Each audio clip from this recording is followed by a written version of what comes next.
Hello everyone, আজকে সকালবেলা প্রচণ্ড পরিমাণে বৃষ্টি পড়ছিল। আজকের দিনটা কিভাবে কাটালাম চলো তোমাদের সাথে শেয়ার করি। সকালবেলায় অগোছালো ঘরটাকে গুছিয়ে তারপর চা খেয়ে আমি নিজের জন্য একটু শাকসবজি দিয়ে তরকারি করেছিলাম, তো সেটা আমি ভাত দিয়ে খেয়েছিলাম। খেয়ে তারপরে চলে গেছিলাম আমার স্টুডেন্টকে পড়াতে, আর ওখানে ওরা লুচি তরকারি এসব দিয়েছিল আমাকে খেতে। আমি খাবো না বলছিলাম, তাও জোর করছিল, তাই খেয়েছিলাম। তারপরে দেখি বাড়ি এসে আমার মা বাজার করে এনেছে, তো এই জুসটা আমার খুব ভালো লাগে। তো তারপরে আমি প্রসাদ খেয়েছিলাম, মা পুজো দিয়েছিল। তারপরে এখানে আমি মাছ রান্না করছিলাম সর্ষে দিয়ে। তারপরে স্নান টান করে আমি ভাত খেয়ে নিয়েছিলাম। তারপরে আমি রেডি হতে শুরু করে দিয়েছি। আমি রেডি হচ্ছিলাম কারণ আমি একটা শর্ট কুর্তি কেনার ইচ্ছা ছিল আমার, অনেক দিন ধরেই কিনবো করছিলাম, কিন্তু মানে কেনার টাইম হচ্ছিল না। সেদিন টাইম ছিল তাই আমি কিনতে চলে গেছিলাম।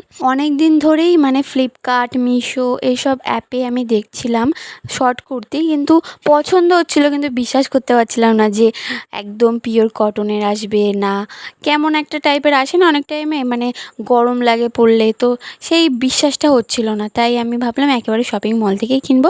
আর সেদিন ছিল আমার একটা বার্থডে বাড়ির নিমন্ত্রণ, তো সেখানে তারপরে চলে গেছিলাম শর্ট কুর্তি কেনার পর। তো তারপরে আমি ওখান থেকে খাওয়া দাওয়া করে চলে গেছিলাম বাড়ির দিকে। আর বাড়িতে এসে দেখে দেখো দুজন মিলে কীরমভাবে ফোন দেখছে। তারপর আমার দিদি ওদের বাড়ি থেকে মায়ের প্রসাদ পাঠিয়েছিল, মা মুক্তকেশী। তারপরে প্রসাদ খেয়ে আমি ঘুমিয়ে পড়েছিলাম। তো দেখা হচ্ছে নেক্সট ভিডিওতে।